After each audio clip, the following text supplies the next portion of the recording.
بسم اللہ الرحمن الرحیم۔ انکل ابرار ہمارے پڑوس میں رہتے تھے۔ ان کا ایک ہی بیٹا تھا جو انہیں اپنی تینوں بیٹیوں سے زیادہ پیارا تھا۔ وہ اچھے عہدے پر کام کر رہے تھے، مگر تنخواہ بس اتنی تھی کہ صبر شکر سے گزر بسر ہو رہی تھی۔ یہ ایسا محکمہ تھا کہ جہاں رشوت کا کوئی کام نہ تھا۔ 4 بچوں کے اخراجات اور دیگر ضروریات پوری کر لینے کے بعد مہینے کے آخری چند دن کچھ تنگ دستی میں ضرور گزرتے تھے، لیکن اس کمی کو انکل اوور ٹائم کر کے پورا کر لیا کرتے۔ وہ بہت دیانتدار اور اپنی اولاد کا خیال رکھنے والے تھے۔ ان حالات میں بھی انہوں نے اپنے بچوں کی خوشیوں میں کمی نہ آنے دی۔ خاص طور پر اپنے بیٹے جہانگیر کی نازبرداری میں کوئی کسر نہ اٹھا رکھی تھی۔ وقت گزرتا رہا، یہاں تک کہ ابرار صاحب کی بچیوں کی شادیاں ہو گئیں اور جہانگیر نے بھی FSC میں اتنے اچھے نمبر لے لیے کہ اسے انجینئرنگ یونیورسٹی میں داخلہ مل گیا۔ جن دنوں وہ انجینئرنگ یونیورسٹی میں پڑھ رہا تھا، انکل شام کو ایک پرائیویٹ دفتر میں چھپ کر کام کرتے تھے، کیونکہ بیٹے کی پڑھائی کے لیے ان کو رقم درکار تھی۔ اس شب روز محنت سے وہ بیمار ہو گئے، لیکن بچوں کو انہوں نے اپنی تکلیف کا احساس بھی نہ ہونے دیا۔ جب جہانگیر نے انجینئرنگ پاس کر لی تو والدین خوشی سے پھولے نہیں سماتے تھے۔ ان کو اپنے خوابوں کی تعبیر پوری ہوتی نظر آ رہی تھی۔ ایک دوست کے توسط سے ان کے صاحبزادے کو ایک بڑے شہر کی فرم میں بہت اچھی تنخواہ پر ملازمت مل گئی۔ سبھی نے ان کو مبارکباد دی۔ انہوں نے سمجھا کہ اب ان کے بہت اچھے دن آ گئے ہیں، لیکن یہ سب ان کی غلط فہمی تھی۔ جہانگیر نے تنخواہ ملتے ہی والدین کی مشکلات کو بھلا دیا۔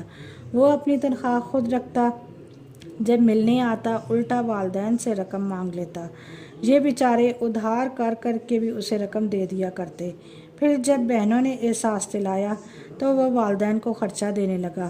پہلے وہ 1 ماہ میں 2 بار گھر آتا، 1 دن رہ کر چلا جاتا، اب مہینوں بعد آنے لگا، جس پر اس کے والدین بے حد فکر مند رہنے لگے۔ تب آخرکار سب نے کہا کہ اس کی شادی کر دیں۔ اکیلا پردیس میں رہتا ہے اور تنخواہ بھی کافی ہے، کہیں غلط راستے پر نہ لگ جائے۔ جہانگیر کافی خوبصورت نوجوان تھا۔ ماں کو اس کی دلہن تلاش کرنے میں دن لگ گئے۔ وہ چاہتی تھی کہ جیسا بیٹا حسین ہے، دلہن بھی ویسی ہی ہو۔ ایسا آسان نہ تھا۔ کئی لڑکیاں دیکھیں، کہیں لڑکی کا رنگ سانولا ہوتا، کہیں قد کی چھوٹی ہوتی، تو کہیں لڑکی پڑھی لکھی نہ ہوتی۔ آخر جہانگیر کی چچی نے اس سے کہا، بیٹا تو اب ماں کی پسند کو رہنے دے۔ اس نے شہر کھنگال ڈالا ہے اور 10 لڑکیاں دیکھی ہیں۔ اگر اسی طرح ناز نخرے کرتی رہی تو تم عمر بھر کنوارے ہی رہ جاؤ گے۔ تمہاری ماں کو کوئی لڑکی پسند نہیں آئے گی۔ دراصل یہ تمہاری شادی ہی نہیں کرانا چاہتی۔ تو چچی جان بوجھ آپ ہی میرے لیے کوئی لڑکی دیکھیے، ورنہ میں کسی شہری لڑکی کو پسند کر کے خود ہی شادی کر لوں گا، تو گلہ مت کرنا۔ ہاں بیٹے، یہی تو میں بھی کہنا چاہتی ہوں کہ ماں کی پسند کو اب رہنے دے اور یہ فرائض مجھ کو سونپ دے۔ میں 1 ہفتہ میں ہی تیرے لیے چاند سی دلہن ڈھونڈ لوں گی، جو پڑھی لکھی، خوشحال گھرانے کی خوبصورت ہو۔ ڈر مت، میں کوئی ان پڑھ یا بدشکل لڑکی ہرگز نہ لاؤں گی۔ یہ بھی تکبر کے الفاظ سے۔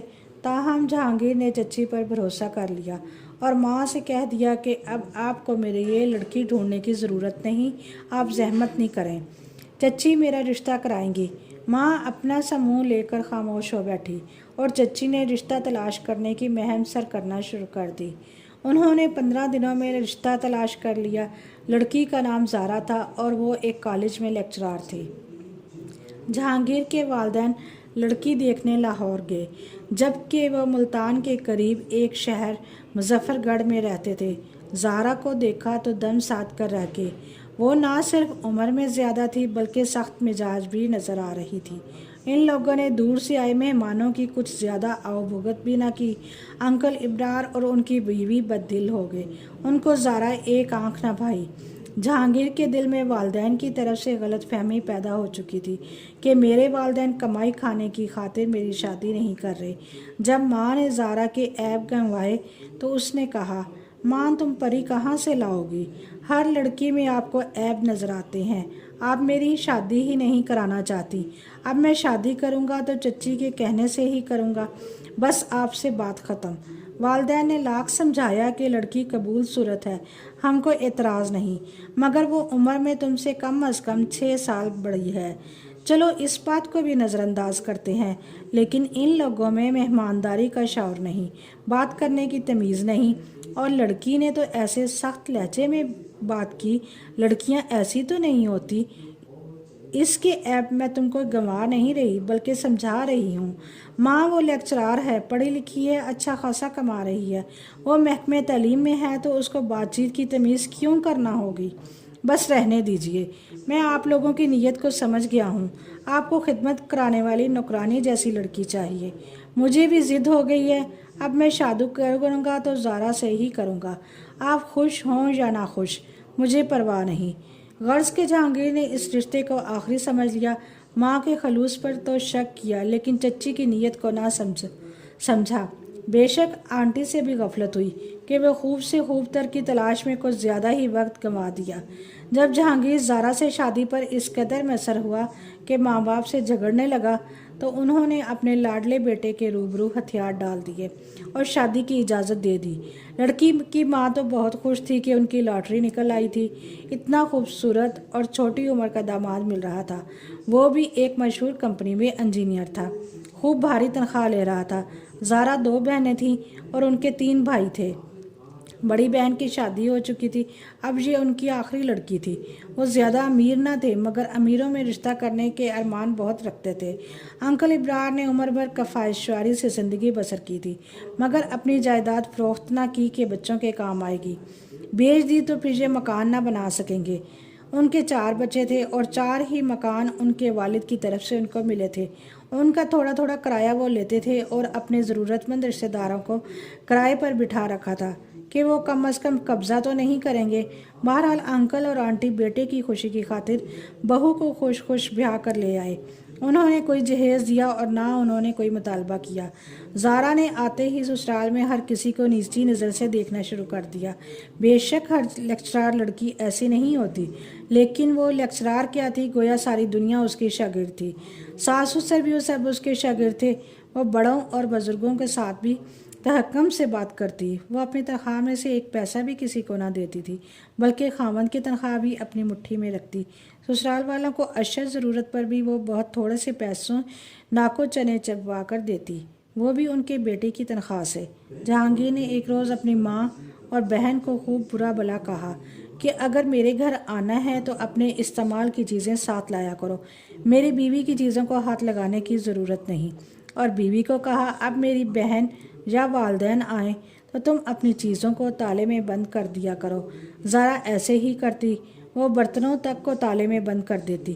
ماں بیچاری کا دل بہت ہی دکھا، بھلا وہ بیٹے کے گھر پانی کا گلاس بھی اٹھا پائے تو ایسے گھر جانے کی کیا ضرورت؟ اس سلوک سے دل برداشتہ ہو کر آنٹی اور انکل نے بیٹے کے گھر جانے سے توبہ کر لی۔ زارا کا مزاج کچھ اس قسم کا تھا کہ اپنے میکے میں بھی اس کا روب چلتا تھا۔ اس نے بھائی سے کہہ کر میاں کا تبادلہ ملتان کی برانچ میں کروا دیا۔ ایک دن جہانگیر نے کہا کہ مجھے وہ عورتیں پسند نہیں جو اپنے بال کٹوا لیتی ہیں، عورت کو چاہیے کہ وہ برقع پہنے۔ اس نے یہ اس لیے کہا کہ وہ زارا کو فیشن کے بغیر دیکھنا چاہتا تھا۔ زارا نے اس کے بعد بال نہیں کٹوائے اور برقع بھی لے لیا، لیکن اس نے شوہر کی شادی شدہ بہنوں سے بھی ان کے گھر جا کر کہا تم لوگ آئندہ بال نہیں بنواؤ گی اور برقع لوگے۔ جب ان کے شوہروں نے آ کر انکل ابرار اور ان کی بیگم سے شکوہ کیا کہ اپنے بیٹے سے کہو اپنی ہدایات وہ اپنی بیوی تک رکھے اور ہم کو ہمارے انداز سے رہنے دے، آنٹی نے دمادوں سے کہا کہ وہ بس کہنے کو ہماری بہو ہے، وہ نہ ہم کو ساس سسر کا درجہ دیتی ہے اور نہ ہم سے رابطہ رکھتی ہے، جیسی اپنی نندوں سے رابطہ رکھنا نہیں چاہتی، لہٰذا آپ لوگ جہانگیر کی بات کا برا نہ منائیں۔ زارا نے اس بات پر ساس سسر سے تعلق ختم کر دیا اور جہانگیر جو ہفتہ میں 1 دن ماں باپ کے پاس آ جاتا تھا، اس سے کہا کہ ہمیں بڑے شہر چل کر رہنا چاہیے تاکہ ہمارے بچے بڑے ہوں تو ان کو اچھی تعلیم کے مواقع ملیں۔ اس نے شوہر کو اتنا مجبور کیا کہ اس نے لاہور میں مستقل سکونت اختیار کر لی اور والدین کی طرف آنا جانا ترک کر دیا۔ زارا کے بھائی نے ایک بار پھر کوشش کی اور جہانگیر کا تبادلہ دوبارہ اسی کمپنی میں کروا دیا جہاں وہ لاہور میں پہلے کام کرتا تھا۔ زارا نے اپنا گھر کرائے پر اٹھایا اور خود شوہر کے ساتھ ماں کے گھر رہائش پذیر ہو گئی۔ بہانہ یہ کیا کہ ادھر سے اس کا پرانا کالج جہاں وہ پہلے پڑھا رہی تھی نزدیک ہے، وہ پھر سے اسی کالج میں پڑھانے لگی۔ زارا کی ماں خوش تھی کہ اس کی بیٹی اور داماد اس کے پاس تھے اور وہ ان کا خرچہ بھی اٹھا رہے تھے۔ ادھر انکل ابرار اداس اور اس کی بیوی بیٹے کو یاد کر کے روتی تھی، جس نے ان کو تقریباً بھلا دیا تھا۔ جب بیوی ماں کے گھر آ کر شیر ہو گئی تو سالوں نے بھی جہانگیر کو دبانا شروع کر دیا، تو اسے اپنی سبکی محسوس ہونے لگی اور احساس ہوا کہ اس نے یہاں آ کر غلطی کی ہے۔ وہ والدین کے پاس چھوٹے شہر میں ٹھیک تھا، وہاں بھی اس کی کمپنی کی برانچ تھی، تنخواہ بھی وہی مل رہی تھی، مگر وہاں کام کا دباؤ کم تھا اور والدین کی کبھی تو خیر خبر لے لیا کرتا تھا۔ اب زارا اپنے میاں کا ذرا سا بھی خیال نہیں رکھتی، ساری تنخواہ یہ کہہ کر لے لیتی کہ ہم بڑی سی کوٹھی بنوائیں گے اور تھوڑی سی رقم اس کو اس کے ذاتی خرچے کے لیے دے دیتی تاکہ وہ اپنے والدین کو کچھ نہ بھجوا سکے۔ لہٰذا جہانگیر نے اس عرصے میں اپنے والدین کو کچھ کبھی نہ بھیجا۔ ایک بار وہ گھر آیا تو باپ نے کہا، بیٹا میں بیمار رہتا ہوں اور جائیداد کا فیصلہ اپنی زندگی میں کرنا چاہتا ہوں۔ جہانگیر نے کہا، ٹھیک ہے، آپ ایسا ہی کر لیں۔ زارا نے فون کیا کہ اتنے دن وہاں کیوں رک گئے، کیا نوکری کی فکر نہیں؟ جہانگیر نے کہا کہ اس نے کچھ دن مزید چھٹی لے لی ہے کہ والد صاحب جائیداد میں سے اس کا حصہ اسے دے رہے ہیں۔ زارا فوراً سسرال پہنچی اور شوہر سے کہا، تمہاری بہنوں کو تم سے آدھا حصہ ملے گا، لیکن تم اکلوتے ہو اور ان کی شادیاں امیر گھرانوں میں ہو چکی ہیں، ان کو اس تھوڑی سی جائیداد کی کیا ضرورت ہے؟ اپنے والد سے کہو کہ وہ تمام جائیداد تم ہی کو دے دیں۔ جہانگیر نے باپ سے اصرار کیا کہ آپ جس مکان میں رہتے ہیں وہ اپنے نام رہنے دیں اور باقی تینوں مکانات مجھے دے دیں۔ باپ نے ایسا کرنے سے انکار کیا تو وہ ناراض ہو کر جانے لگا۔ باپ نے سوچا کہ بیٹیوں کو بلا کر ان سے پوچھ لوں، وہ اس بات پر راضی ہو سکتی ہیں، میرا بیٹا اکلوتا ہے، کبھی نہ کبھی بڑھاپے کی مجبوری کو دیکھ کر آخر ہماری خبرگیری کو آ جائے گا۔ اس نے شادی شدہ بیٹیوں اور دامادوں کو بلوا کر مسئلہ ان کے سامنے رکھ دیا۔ داماد خوشحال اور شریف خاندانوں سے تھے۔ ان بھلے آدمیوں نے کہا، انکل آپ حیات ہیں اور اپنی زندگی میں جو فیصلہ آپ کو مناسب لگے کریں، ہمیں آپ کے کسی فیصلے پر کوئی اعتراض نہیں۔ بہنوں نے بھی کہا کہ ہمارا اکلوتا بھائی ہے، ہمیں جائیداد سے کچھ نہیں چاہیے، بے شک آپ اپنے بیٹے کو راضی کر لیں تاکہ یہ آپ سے روٹ کر نہ جائے۔ انکل نے وہ گھر جس میں رہائش پذیر تھے اپنے پاس رہنے دیا کہ والدین کے بعد تینوں بیٹیوں کو ملے گا اور باقی مکانات جہانگیر کو دے دیے۔